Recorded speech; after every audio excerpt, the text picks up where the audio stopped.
Welcome to Wrasslin Raw!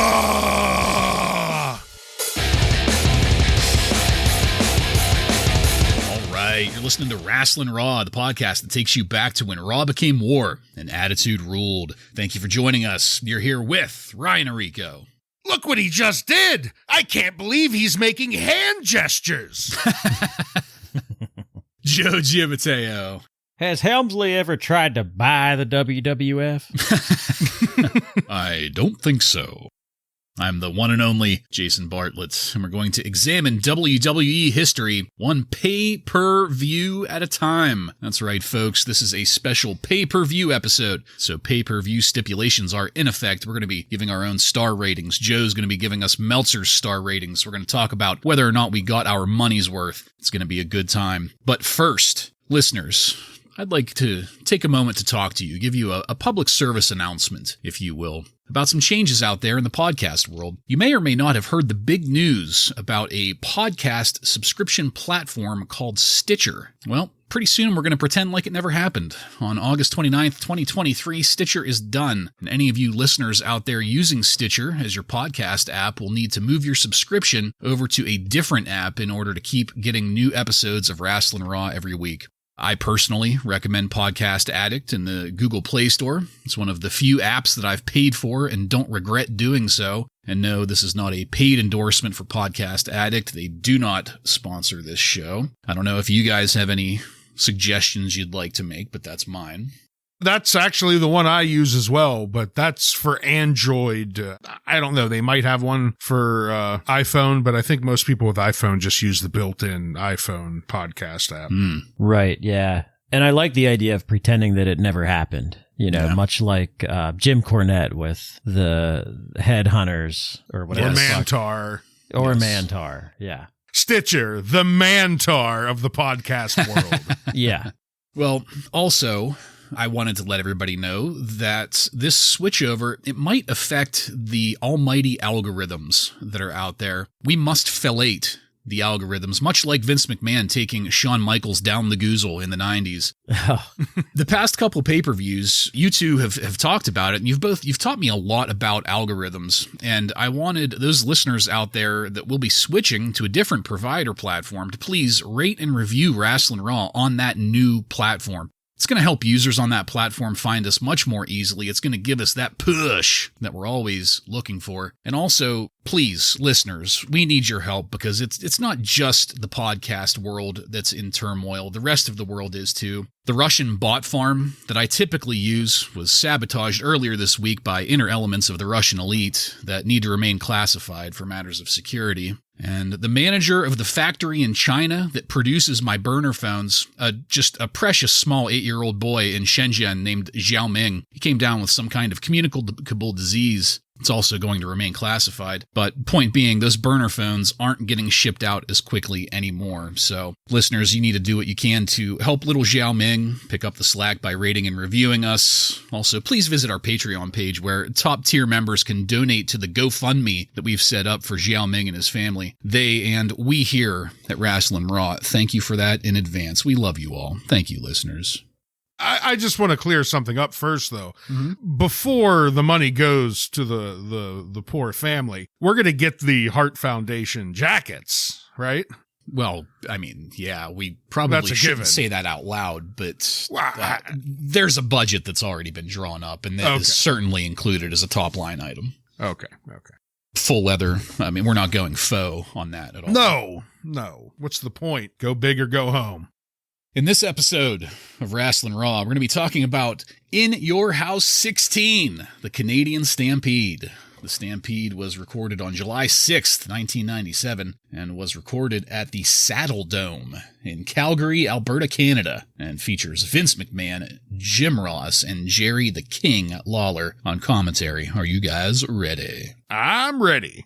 Ready. All right, then. Let's get into it. This pay-per-view had another one of those really cinematic black and white video packages. It was really, really well done, highlighting the build-up between not just Stone Cold and Bret Hart, but America and Canada in the eternal war that's been raging between the two in what was, I thought, the height of cinematic art. And that was followed by cartoons and bad music and fireworks and Vince McMahon roaring. Jerry the King Lawler was there wearing a very large cartoony cowboy hat, and Vince McMahon was practically sitting in Lawler's lap in love with it as we went into our first match of the night. Mankind versus Hunter Hearst Helmsley with China ends in a double count out in 13 minutes and 14 seconds. This started with a lengthy video package highlighting everything that has occurred between these two, including their pasts prior to meeting. There was a lot of, I guess you'd say, unrelated footage in there. And the work started well, but the first thing I noticed was how jerky the camera work was. It seemed like they were relying on a lot of handhelds. China was looking great, as we've come to expect. Her look just keeps evolving and getting better and better. There was continuous mention of the Hart family. They were there in the front row, as is tradition in Calgary for any kind of wrestling event. And I'm not sure if it was just them being there or not, or if it was me or not, but this crowd was hot. There was a lot of noise, cheering, booing for both competitors. This crowd was into it. And my goodness, Mankind, he hit Hunter with a suplex on the ramp.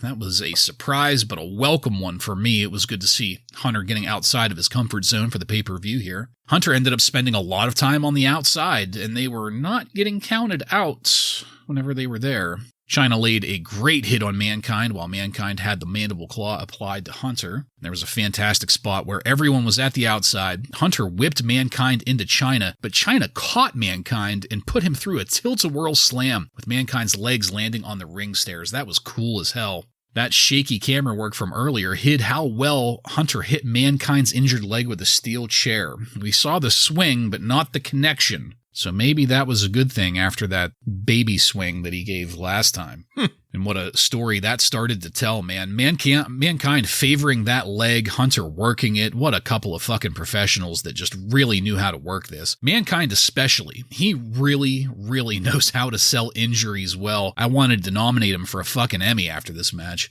And you know what? Hunter, too, using the figure 4 leg lock rather than a pedigree or something else to continue telling that story. I really loved the quote-unquote inadvertent low blow, with Mankind accidentally falling headfirst into Hunter's balls. Mankind's knee into Hunter's face in the corner just after that looked amazing. I do think Hunter is overusing that way of selling up over the top turnbuckle that he lifted from Shawn Michaels. He used it like 3 times at least in this match, and it's on the rotation to be used at least once in every match that he's in, but he kind of overused it here. Mankind's piledriver looked flawless, and we got the double count out at about the same time that Hunter took Mankind into the crowd, and then into the penalty box, which had both myself and the Canadian crowd popping their asses off. And it kept going, through fans, through officials, never wanting to give it up until they were eventually pulled apart near one of their rear exits. And that's where I called this. Guys, I have to say that, first of all, I'm not surprised at how good this was. I was expecting these two competitors to want to keep their match quality up. But second, I was surprised at how relatively tame it was, and yet still effective. You know, I honestly thought that they would have gotten a little crazier, given that this was a pay-per-view and not on TV, but that's fine. I enjoyed the hell out of it, and look forward to at least one more match out of these two. I went with a solid 4 stars. Ryan, what'd you think of it? It starts off with this long video, and I think if you look at how many matches are on the card, this is going to be a pattern of the night that we're going to get these long setups. But it's fine. You know, it did a good job of filling us in with the information that we needed to for these two and why they got to where they're at. I loved at the beginning Mankind mocking Hunter's curtsy right after he landed his signature double-arm DDT. I also really liked Mankind going for his flying elbow off the ring apron. When he gets up, he does the Cactus Jack double pistol bang, and JR points it out. He says that's from his Cactus Jack days. So they're starting to plant those seeds. And the fans are definitely behind him, because when he does that, they erupt. They are definitely behind Mankind now. It's kind of been slowly building up over the last month, but he's definitely there now. a good portion of the match, especially at the beginning, was just Mankind kind of beating the shit out of Hunter, and Hunter doing a really good job of putting Mankind over. And the match kind of does a title change when China slams Mankind's calf into the metal stairs. And then from there, Hunter has the upper hand up until the end, which, most of the time I probably would be upset with a double count out, but the storytelling in this match and how Hunter can't beat Mankind alone. It's basically Mankind versus Hunter and China, and they still can't really do it. The best they could do is get a double count out because the man's unstoppable. It continues into the crowd to let us know that this awesome feud is going to continue because they just won't give up. I completely agree with you in giving it a 4-star. It might be an over score, especially for a double count out, but I don't care. I was entertained. Yeah, starting with the entrances, China looks absolutely fantastic. She looks like she is fresh off a cycle. The legs, she's wearing these very short shorts, and her legs are just jacked. Once again, perfect amount of oil. Just absolutely perfect. And I think it's safe to say that given the opportunity, all of us would have spent one night in China. But anyway, enough of her. The match was very good. Much like you guys said, I mean, this is a great way to start the show. This is a great feud right now. Commentary did a pretty good job of reminding us that Mankind wants revenge from King of the Ring. So there is a story there. China getting involved was nice, although, man, I just winced in pain when Mankind, his leg, like he just whips his leg into the stairs. He does this all the time, and I don't understand how that doesn't do severe damage, or if it does, then he just doesn't feel it. But that was a crazy spot. The penalty box thing, that had to be Vince McMahon. That just had to be. You gotta go in the penalty box. Bring in the goon. The goon. The finish, I didn't really care about the finish. Normally I feel like, I would kind of hate this, but I think the crowd got a nice show here, and I want this feud to continue, so I'm okay with that DQ finish. So yeah, great start to the show, and I actually went with 3 stars, but I'm definitely not arguing with you guys in your 4-star rating. What'd Meltzer think of it? Meltzer also gave it 3 stars. He said it was a very good match, marred only by so much outside interference by China that it became overdone. So he wasn't a fan of the interference. Let's keep it moving here because there were some goings-on here in Calgary leading up to the pay-per-view. I guess there was a Stampede parade in Calgary to celebrate that this was all going down. I thought it was really funny because, like a parade, it's just a stampede but slower. Fans, they lined the streets for a literal mile as the heel Bret Hart signed a full mile's worth of fans' autographs. And I had to stop myself after typing that and think about it for a second. Like, he's not a heel up there. I have to try to think of this maybe as a Canadian fan would have seen it, and not as the American side of things. And he signed every single one of them. What a babyface thing to do in Calgary. This video package finished up and went backstage to Doc Hendricks and the Hart Foundation, and just as Bret was winding up to give a promo, they were interrupted by Steve Austin, and that is where I noticed that Owen has a fresh buzz cut.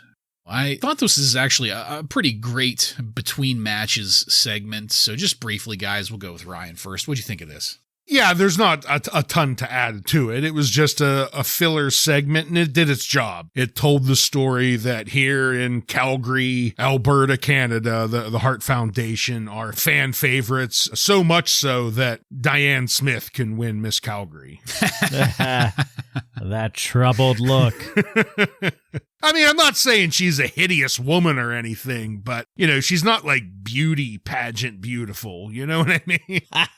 I guess in Calgary she is. Yeah, I think this did a pretty good job of highlighting what's going on. There's the rodeo or whatever the hell it is they do there. And Stampede. Yeah, this going along with it was nice. This is a very odd event, this pay-per-view, because they're going to have to pretend it never happened. The next day on Raw, they're going to have to go back to their normal, the Hart Foundation are actually heels, although they're probably going to be in Canada tomorrow. So maybe not literally tomorrow, but, at some point, this is going to be going back to them being heels. So this is a very odd event.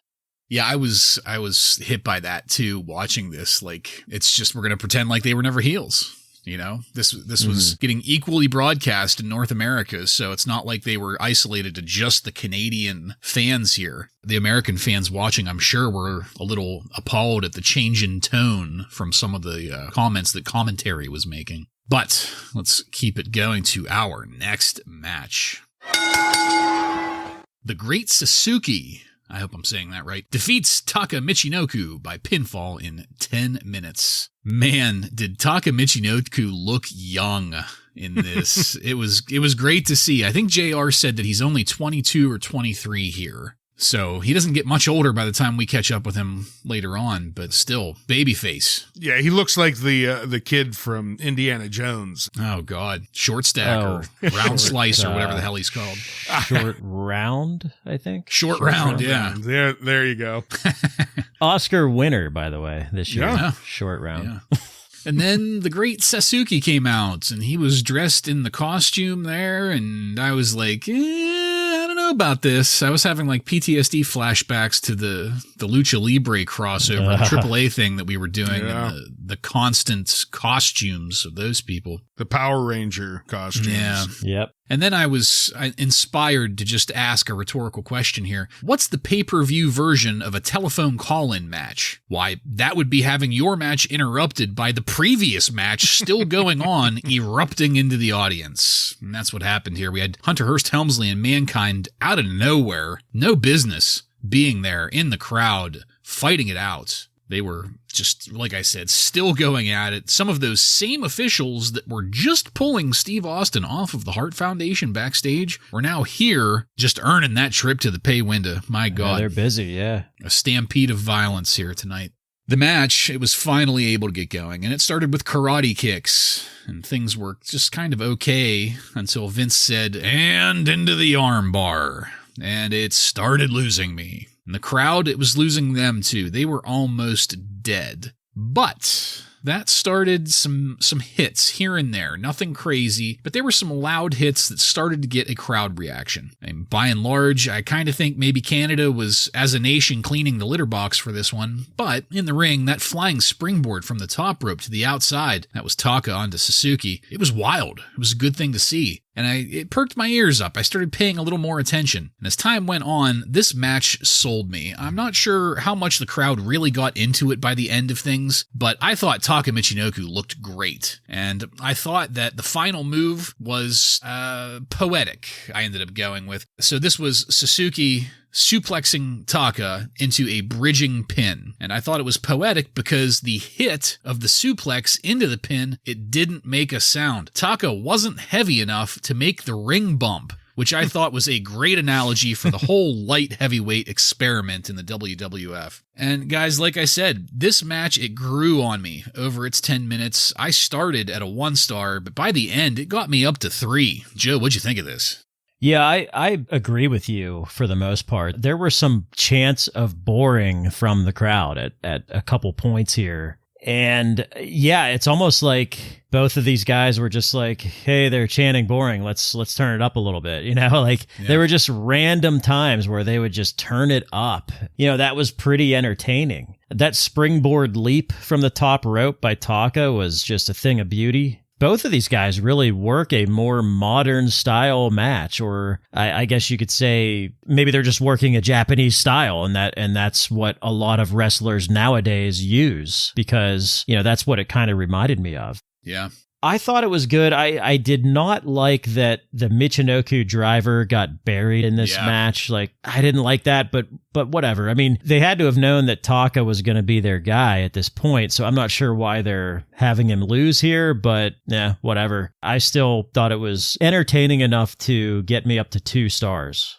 I feel like the biggest problem with this match was zero buildup. We're coming into a pay-per-view, and if maybe there was just a week worth of buildup to just at least introduce these two to us so that we are expecting the match at the very least, you know what I mean? Yeah. At the beginning, it was almost boring. They didn't pick things up yet, but also because I had zero investment at that point as well. And these two guys had to build my investment, and I thought they did a pretty good job of that. You know, by the time that springboard off the top rope on the outside, that was the point that I really caught my eye and was like, whoa, I think I'm going to pay attention to this match. And it built from there and just kept on getting better and better. And if they can continue to have matches like this for the light heavyweight division instead of Scott Putski. Yeah. Good point. I'm changing my rating to 5 stars. Good point.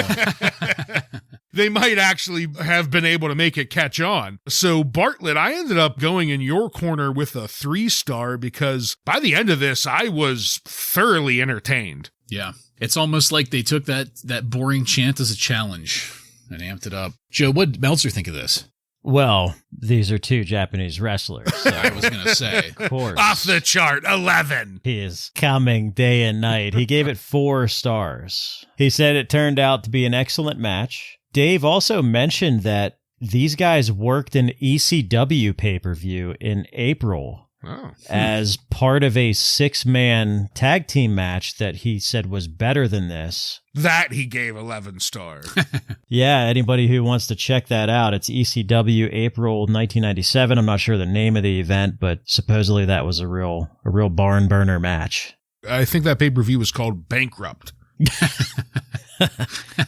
Now that one came a little later, I think. Okay. Yeah, they still had a little bit of money.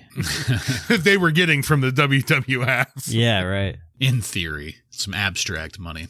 All right, after this match was over, Mankind and Hunter, they were still fighting, this time in the parking lot outside of the arena, and it got a little rough. Whenever the actual match was happening, whenever I said I was surprised it didn't get kind of ramped up a little bit, this is where it got ramped up. Hunter broke a shovel over Mankind's back. Hunter ended up busted open, and after just going back and forth using a lot of the debris that's out there, they finally got them broken up. After a brief review with commentary highlighting the reasons why Vader is here instead of Ahmed Johnson, we went backstage to the man himself, and I think that's the first time that we've heard that Ahmed Johnson was supposed to be the number 1 contender, isn't it? No. They didn't mention that on Raw, did they? Yeah, remember that was the whole problem Farouk had when he was hollering at Vince. He was saying, hey, if Ahmed's injured, why did the number 1 contender go to Vader and not one of us? Right. Which I agree. Mr. Farouk, I agree with you. Mm-hmm. See, I thought that he had meant not because it can't go to Ahmed, just in general, why are you giving it to Vader and not us? I guess I misunderstood that. And Ahmed got it because he gave the humiliating Pearl River I was just gonna to the Undertaker 23 times. Over again. Yeah. Then we got that legendary promo from the trainer's table from Ahmed. Well, here in the locker room, Vader was there front and center, taking up almost the entire screen, mastodonning it up with Doc Hendricks and Paul Bearer behind him. Paul Bearer cut a promo for us. And we even got a video then of Vader bitching out The Undertaker a few weeks ago. And with that, just briefly, oh so briefly, gentlemen, Joe first. Did you have anything on this mid-match segment where we got to see somebody else other than Ahmed Johnson bitching out The Undertaker? Well, with the Mankind and Helmsley in the parking lot, that was very reminiscent of the back lot brawl from WrestleMania 12. Mankind really letting the acha. He's really letting it fly tonight. It was entertaining. What was not entertaining was the terrible reminder of Vader pinning The Undertaker at Royal Rumble. That I forgot about that completely.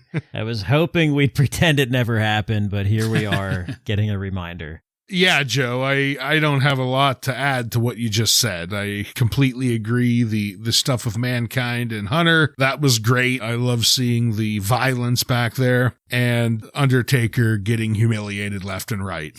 Ahmed Johnson, Vader, doesn't matter who it is, bring it on. It's just, bitching out Taker is the gift that keeps on giving, I guess. Jelly of the Month Club. Speaking of Taker, let's go then to our next match.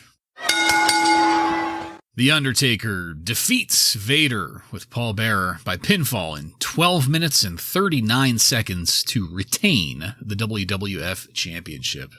I loved Vader being scared of the Undertaker's pyro abilities there. It was funny seeing Vader mouthing what the fuck and just kind of acting like a big baby in general.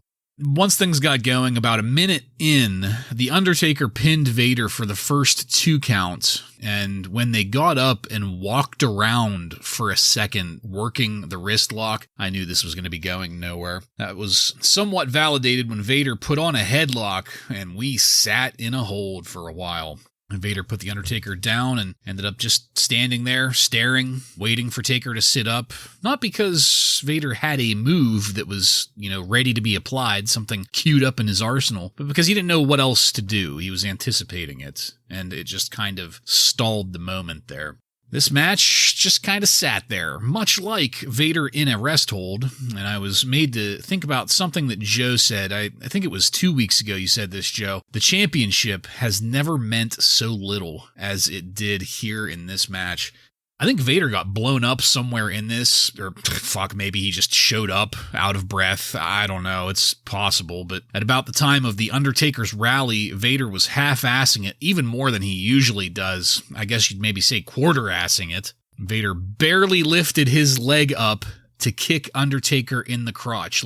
I know it's kind of hard to picture with me saying it that way, so I'll just say it this way. Vader's shin, I have a really hard time believing that it connected with the Undertaker's balls. And, it's a good thing that it didn't, because it looked like the Undertaker's balls were about to explode, lifting Vader's big ass into the tombstone. You could see the strain on Taker's face as he, just by sheer force of will, held that hernia in, did not pop a testicle.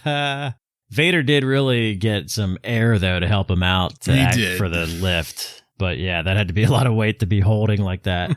That tombstone, that's what got Taker the win. And I did love the view of Vader dragging his sorry ass up the ramp while the Undertaker posed. And Vince said while Undertaker was posing, "Imagine being accused of murdering your whole family."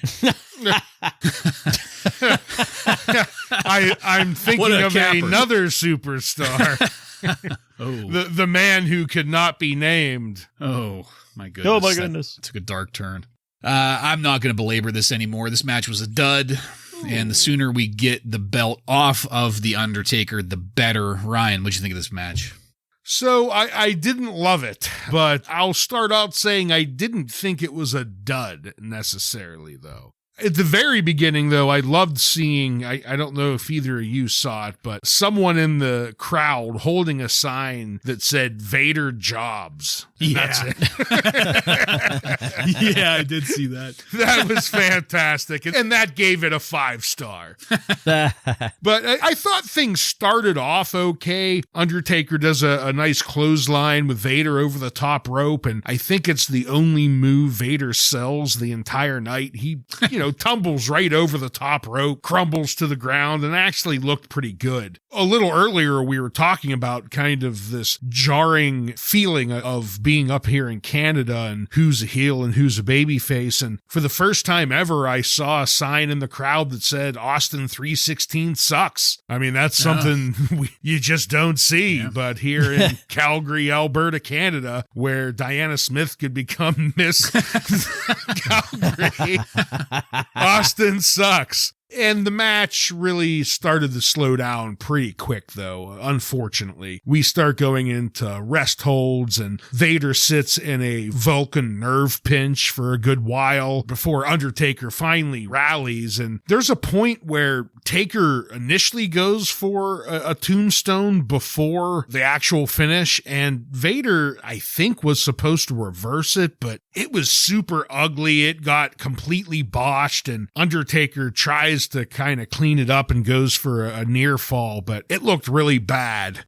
But Bartlett, I was thinking of you when Vader was up getting ready to go for the Vader bomb and Taker landed the giant nut shot on the Master Balls. Yeah. I knew you had to love that. And that was a pretty decent looking choke slam. And I thought the finish of this match was pretty decent. Double choke slam, tombstone. Vader got up for all those moves. There were definitely a lot of rough spots, and this wasn't a fantastic match by any means, but I thought it was a 2-star. Oh, God.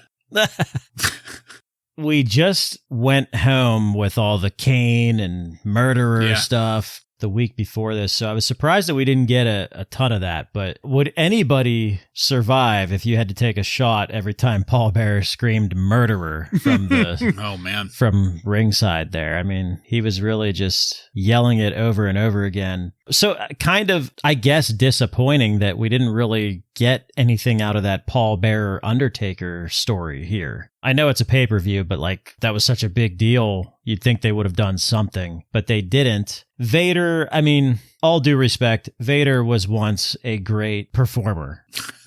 In 1997, he is not. He is slow. He doesn't sell anything. His fat is jiggling so much, like when Undertaker was giving him those punches from his knees. I mean, Vader's body is just jiggling. It's over. It's over, Vader. It's over, Johnny. It is. He should not be in singles matches. He's in a championship match. Like, man, this is just not, it's just out of place.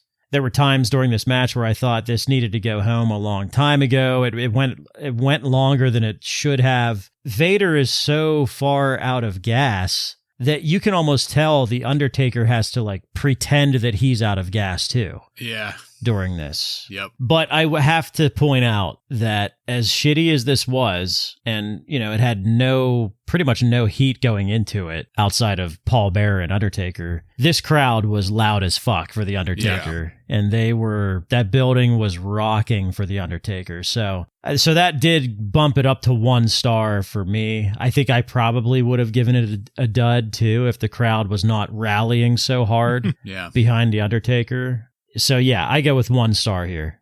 Okay.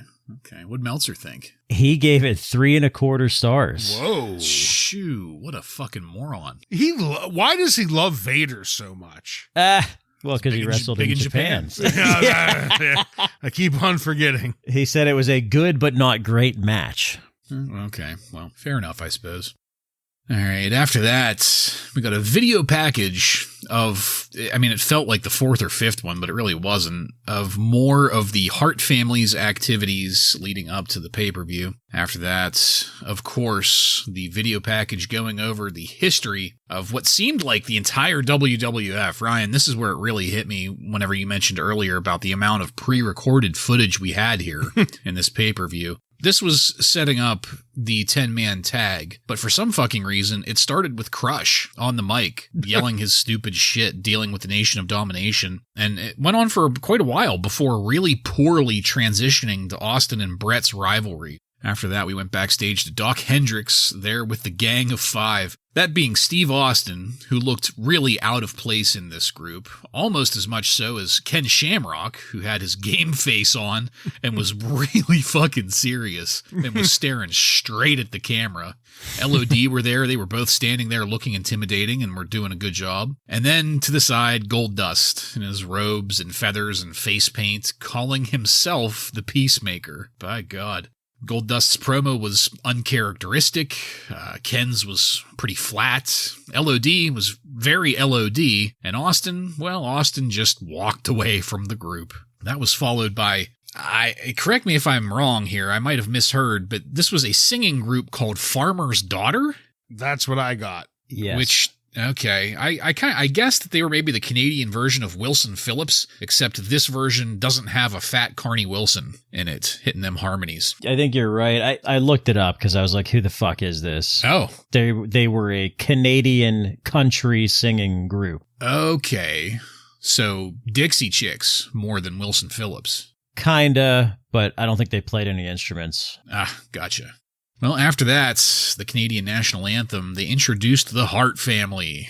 and, of course, some politician that was there. Stu and Helen got a bigger pop than whoever that guy was, the mayor of Alberta, or whatever the fuck his title is. You can tell who runs Calgary, and it's Stu and Helen Hart. A parade, miles of fans for signatures. And that is where entrances started for this, so I'll pause. Ryan, do you have anything on this mid-match segment here? Not a lot. I mean, it was just a bunch of filler, really. And to talk about it would just be filler as well, because no one really veered away from their character. The promos here were just kind of standard promos that you'd expect, outside of Goldust saying he's the Peacemaker, whatever the fuck that means. But everything else here was pretty much in character for everyone. So yeah, not really a bunch to add. Yeah, same for me as far as that group. I mean, it's Steve Austin and 4 other dudes, you know? Mm-hmm. Like, that's pretty much what it is. So the other stuff, Stu and the Canadian National Anthem, I have some comments later that kind of tie into that, so I'll save that. Okay. All right, well, with that, then, we'll go into our final match of the night. The Hart Foundation. That's Bret and Owen Hart, the British Bulldog, Jim the Anvil Neidhart, and Brian Pillman, with Diane Hart-Smith and her troubled look, defeats Steve Austin, Ken Shamrock, Goldust, and the Legion of Doom by pinfall in 24 minutes and 31 seconds in a 10-man tag team match, aka the Canadian Stampede. Things didn't really get loud during entrances until the British Bulldog. I mean, people were cheering, but they really started to lose their shit for Davey Boy. And then Owen, of course, and the real anticipation and the real pop for the Hitman. It struck me. Like, I was kind of just taken aback there for a minute. This is what a hot fucking crowd sounds like whenever they want a match. And I ended up being a little surprised that they went with Bret and Austin to kick this off. I thought they would have built towards that. But then again, what the fuck do I know? Because they had this crowd eating out of their hands. And then it was the Anvil in with Shamrock. Jesus, the Anvil looked like shit. Things just kind of kept going like that. There were rapid-fire change-outs, which was understandable. You have the resources there, so in theory, nobody should be getting winded or looking bad if they can possibly help it. I mean, fuck, you've got 5 guys on your team that you can swap out with.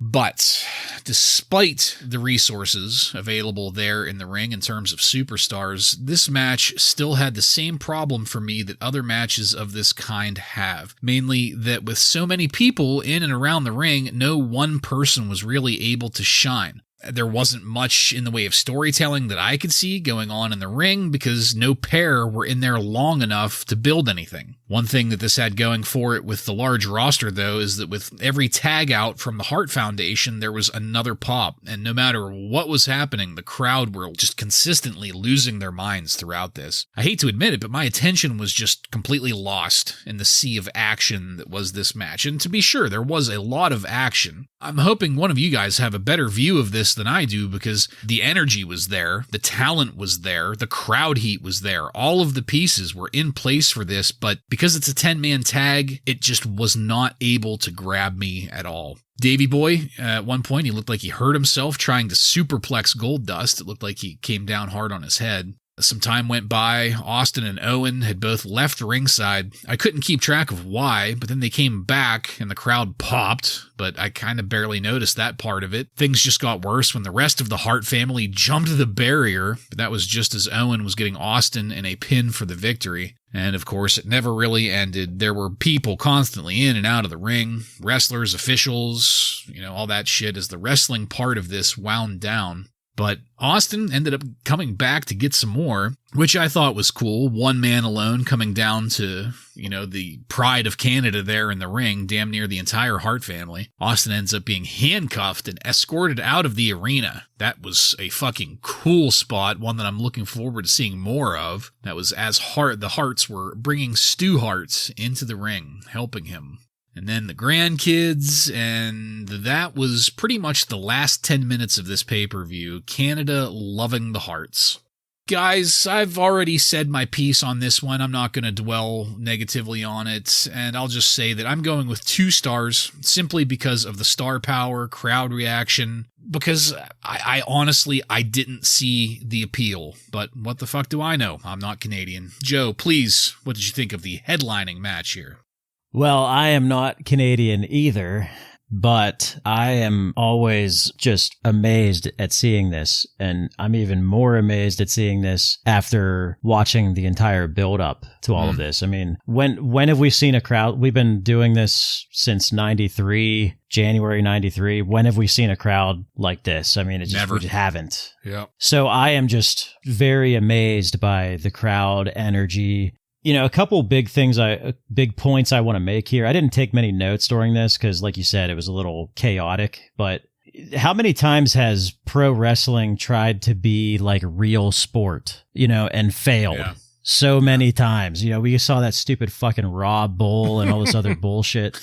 Bringing in Lawrence Taylor, you know. This is as close to real sport that pro wrestling will ever get to. Like, ever has and ever will, in my opinion. Because there is a clear home team here. You know, the entrances, the national anthem, introducing Stu Hart. And then you have even the injuries, the guys getting injured and coming back into the game. You know, it's like everything here was just like as close to real sport as you can get. The other thing is the creative, like this is the big payoff for this creative. You know, they took a chance in turning Bret Hart heel months ago, and this is the payoff. Like it worked. Everything that the creative has come up with, everything that Bret Hart has done, everything that Steve Austin has done to get so much heat with this crowd, just seeing that payoff, like it's like a reward, you know, for all of that hard work they've done. So I thought that was awesome. I don't know. To me, like, I guess looking forward into the future, I got fucking chills seeing Owen Hart in this situation. Like, I'm glad Owen Hart got to have this night, you know, because in a couple years, there's going to be a huge tragedy with him. He gets the pin. He comes back in. He does that big kip up. The crowd goes crazy. He's got his son. He's holding his son in the ring at the end. Like, you know, it just gave me fucking goosebumps. So I loved seeing that. Just the event in general. If you're looking for a 5-star match, this is not it. But just this event in general for me, like storytelling wise and just the crowd itself. And just Bret Hart, again, being that leader. He was a leader here. And it showed. So I gave this 5 stars. Joe, I'm definitely in your camp a little bit more. At the beginning, not so much, when Goldust came down and Vince has to explain to us that Marlena's at home or having mom duty. And then he says she's a super mom and a super corner person.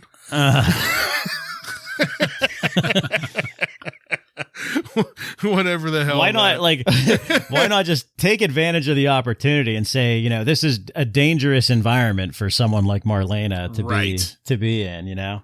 The match starts off, and I really like that it started off with Stone Cold and Bret Hart, because this crowd, which was already hot, they just exploded when those two guys finally got in the ring together again. Because with Bret Hart's injury, it's been months now since that absolute fantastic match that they had. So everyone got what they wanted here, and really the only bad part of the match was when Animal and Anvil were in there together. That was the real slowdown of the match. But I thought everyone else in it worked pretty well together. We got to see Shamrock as he continues to grow more and more familiar with the catch-a-catch-can style of the WWF. I really had no complaints with hardly anyone except Anvil being involved. I mean, honestly. And then later on, Bret Hart and Austin, you know, they get back in the ring again. And at this time, I think they stand out, even though it's a 5-on-5 match and they are typically complete clusterfucks. They're hard to pay attention to. But when Bret and Austin are in the ring, just the intensity level it's on a different plane, and the crowd feels it, and I could feel it watching. You could just feel the crowd go nuts when they're in there, and Owen, man, when he landed that double drop kick off the top rope and he got up and the crowd just started roaring as he cheered, I like you, Joe, I had goosebumps for Owen because we've never seen a response like this for Owen, and it's well deserved. You know, by the end, it got a little bit crazy as you'd expect, but I have to agree that how could you deny the fan service that was done here? Because this place is just, louder than we've ever heard before, and it got my excitement up. I didn't give it a 5-star, but I gave it a 4-star. I thought it was a 4-star match. What'd Meltzer think of it, Joe? Meltzer gave it 4.25 stars. Okay. This is just me because the match format handicapped it. So I do not deny at all that this was the right thing to do because, as you both pointed out, that crowd, that's all the proof right there that you need to show that this was the correct choice. Well, guys, as I said, this pay-per-view's over, so let's discuss whether or not at a premium price of $19.95, did you get your money's worth?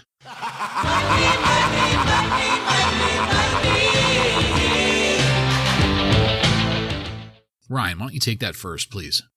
Going off my reaction to that last match, I have to say I absolutely did because, that was a 4-star. I think I handed out another 4-star, a 3-star, and a 2-star. So I don't think there's any way to say I didn't get my money's worth out of that, especially at the very last discounted rate 2-hour pay-per-view.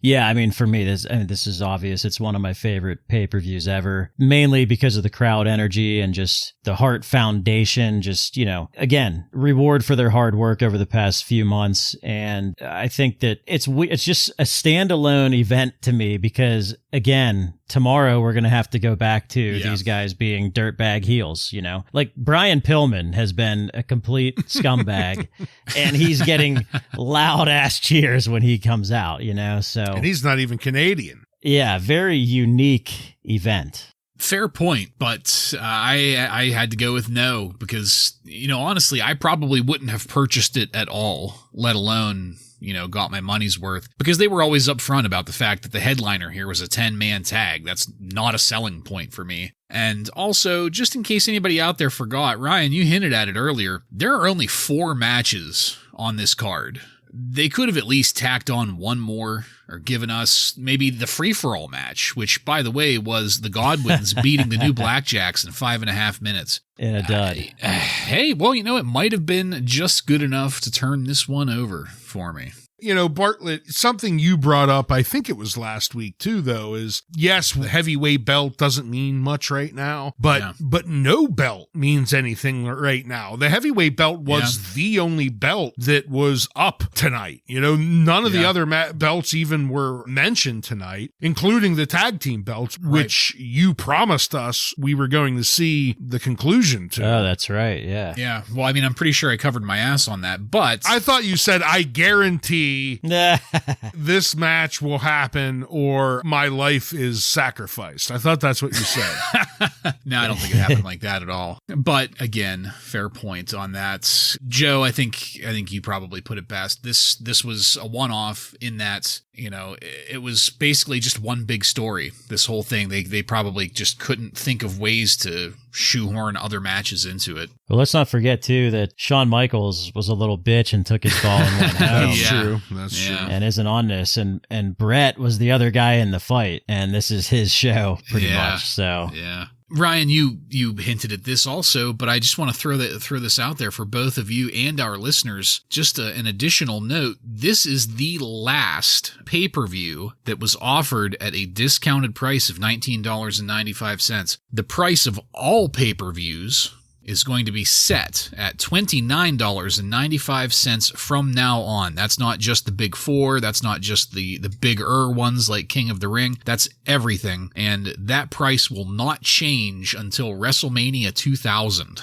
So we're going to be locked in at $29.95 for about the next 2.5 years. With that being said, Joseph, do you have any wrestling numbers from the Observer for us? Yes, the Observer readers. Now, when I look this up, it's usually the initial reaction from the readers because Dave Meltzer usually doesn't update the following week. But out of 151 votes from the readers, this got a 100% thumbs up from the readers.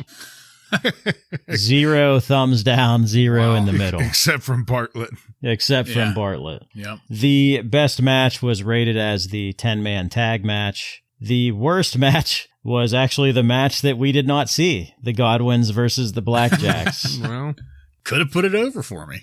And Dave had a couple comments here saying it figured going in that the Canadian Stampede pay-per-view show would have a unique Bizarro world atmosphere with the heels being cheered, but I'm not sure anybody could have expected what actually took place. The crowd atmosphere, which put the show over the top even more than the consistently good wrestling, equaled or exceeded nearly any major show in history. It's almost like you had this dream that you saw one of the best wrestling pay-per-view shows ever, but then you wake up the next morning and it was almost like it never happened.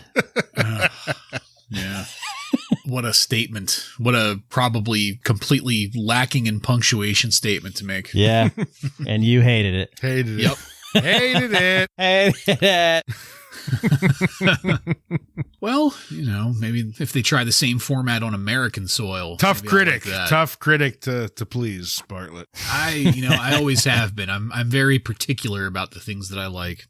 And on that note, folks, we're done with this one. I want to thank you again for joining us. If you like what we're doing here and want to connect with us, you can email us at WRASSLINRAW. Just add @gmail.com to the end of that to submit questions or comments. Check us out on social media and on every podcast subscription platform, although not Stitcher for that much longer. While you're there, don't forget to follow and subscribe to get every episode of Wrasslin Raw coming to you every week. Give us a 5-star review and tell all of your friends to tune in to the most scandalous Monday Night Raw review podcast on the airwaves. Next week on Wrasslin Raw, we're going to take a look at the Raw that aired on July 7th, 1997, with matches featuring Crush, Eric Shelley, and many more. So, for Joe and Ryan, I'm Jason, and this has been Wrasslin Raw.